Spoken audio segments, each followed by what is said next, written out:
ঠিক কইছি না? বলো ভাই ভাই কটা টাকা দেন না কিছু খামো। আহারে লোকটা কত অসহায়, পরনে জামা কাপড়ও নাই, মনে হয় প্যাডে আর খাওয়ানো নাই, দেখলি মায়া লাগে। এ মামুন 20টা টাকা দাস না, বেটারে ভিক্ষা দেই। আমার আবার এরকম অসহায় গরিব মানুষ দেখলে বুঝলো মনটারে মানাইতে পারি না। তুই একটা কাম কর, 10টা না আরো কিছু বাড়াই দে। এই ইমরান তুইও 10টা দে, রাসেল ভাই আমিও 10টা টাকা দেন, 10 টাকা লাগবো। পারলে একটু বাড়াই দিয়েন। দে দে দে, আর দেইস না। দাঁড়াও ভাই, দিতে আছি, একটু খাড়াও, টেনশন করো না। তোমার দেখতেই আমার খুব মায়া লাগছে। আপনার দ্বারা নাই এত সময় নেন কা টাকা বাড়ি এই লোন। শোনো ভাই, এদিকে আসো।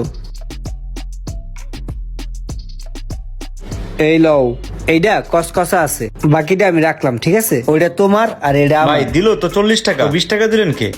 আরে বোকা, তুমি ওজা আমি ওতা একই, বুঝো না? তুমি মাঠে আসো আর আমি মাঠে নাই, পার্থক্যটা শুধু এখানেই। যাও এখন যাও। ভিক্ষুক সমাজে এখন চেষ্টা ঢুকে গেছে।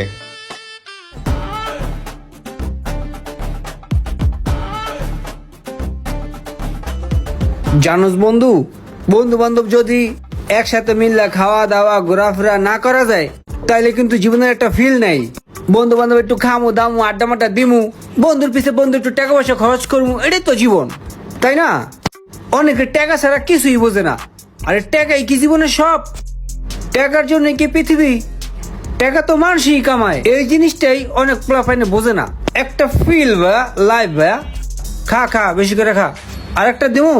কিপটা এমন আজকে খাওয়াইবো, ওর কাছে অনেক নোট দেখলাম, এর লিগেই তো অনেক বড় বড় বয়ান মারতাছে।